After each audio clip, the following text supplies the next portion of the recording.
It was another cloudy day. I was going for my usual drive around the podunk town of Castleberry, Alabama. It was my last year in senior high, and I was going to celebrate, not with my family, but instead with my buddies. I had very few friends. Granted, I did live in a nowhere town in the south. There was Josh, the one who knew the ins and outs to just about any machinery. Then next was Lila, who was more of a sci-fi novelist who read just about every Star Wars novel there was. And then there was Susie. She had a thing for me. I kind of found it hard to believe. A hot girl who liked me. Yeah, right. I wish. Once I had stopped at the Dollar General near the local post office, I sat in my car for a moment. When was the last time I had talked to Josh? I thought to myself.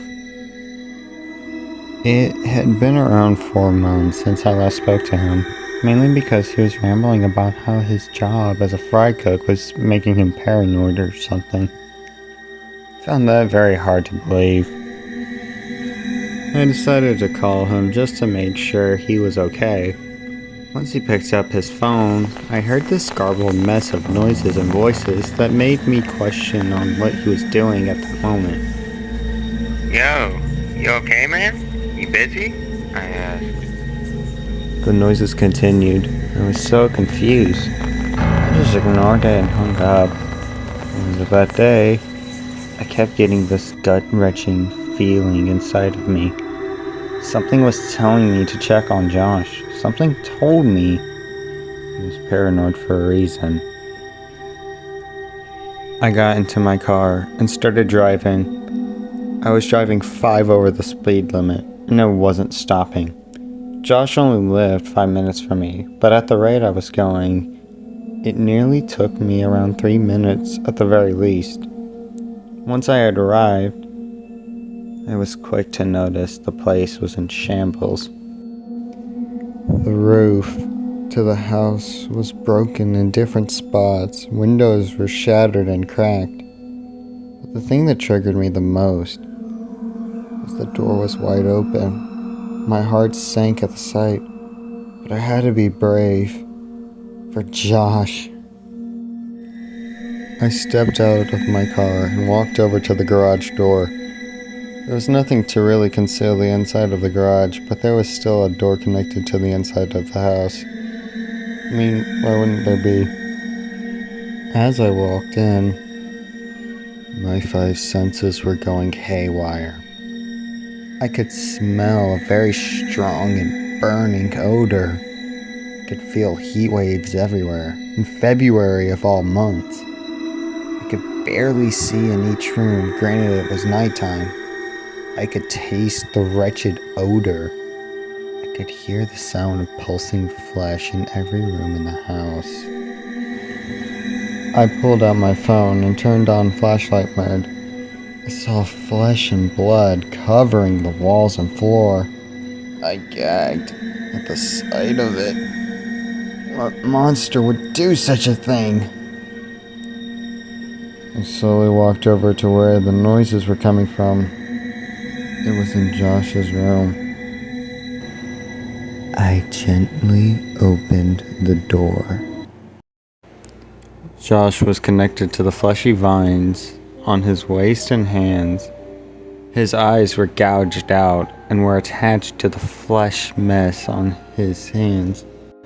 The skin to his jaw was ripped off, and most unsettling sight of all, a large blood-stained painting covered the walls behind Josh.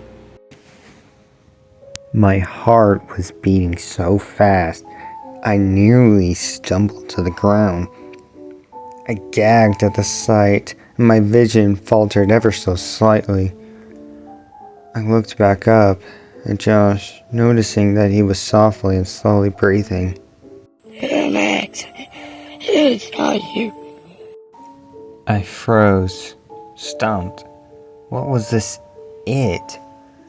Dude, what happened to you? What did this to you? I exclaimed.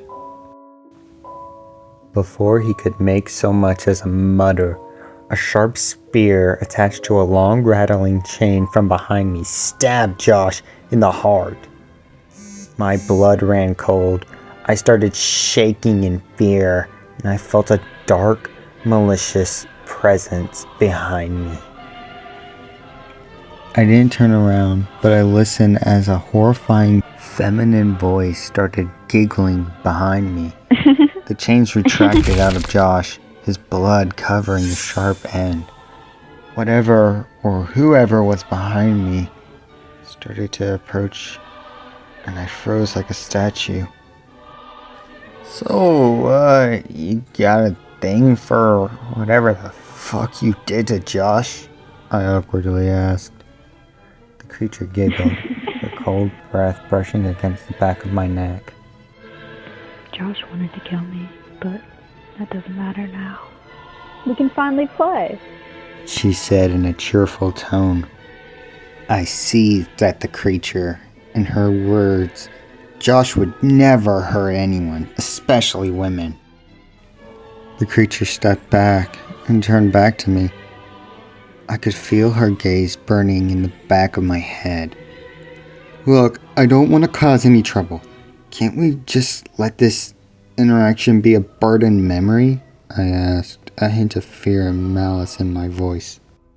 But I wanted to play. The creature whimpered. Her chain slightly started rattling. Just try to follow me to the barn. I want to talk. I sighed, signaling her to go on without me. The creature clapped her hands and chased away. I looked at Josh once more. Regret and hatred flowed through my once cold bloodstream. I'm sorry, Josh. This is all my fault. I shouldn't have doubted you or stopped talking to you. I really fucked up, man. I will make this right, I vowed. I turned to face the hallway door and walked outside of his house. But once I stepped outside, it was cold and snowing outside. A rare sight to see at night, and at the worst time. I started walking to the barn, following after the footsteps of the creature. The walk, depending on the condition, was somewhat short, but the cold and the event that I had just witnessed made things heavier than it had to be. It had to be extravagant. I hated every step I took forward, but I was sure to fix this. I knew I could. Right? I reached the inside to the barn and looked around. I stayed still and waited, shivering in the cold each passing second. Suddenly, I heard the chains rattle and an intense heat behind me. Now we can talk, she said in a malicious voice. I felt a huge whack on my head and I blacked out. I fell to the ground and I began dreaming of a familiar chain of events. I woke up. I was in a forest of petrified trees and luscious flowers. I wasn't at all tempted to move forward. It would be the same damn trip as last time. I instead turned around to see the cabin right in front of me now. It was concerning. I walked in. I was in a deep, dark facility. A figure wearing a blood-stained hospital gown stood at the end of the hall in front of me. It stood straight up in a possessed manner and snapped its neck toward me. It continuously muttered the word, "Fall forth," as the walls began to shake rapidly. I stumbled and fell through a door outside. I was in a field of withered lavender shrubs. got up and looked around. I could hear the creature talk to me through the sky. She said so many things to me. And alas, I listened.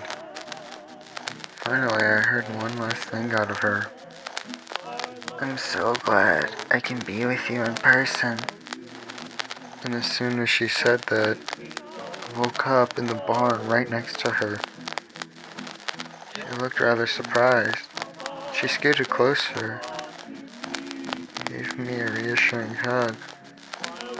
I knew this was going to be a long winter.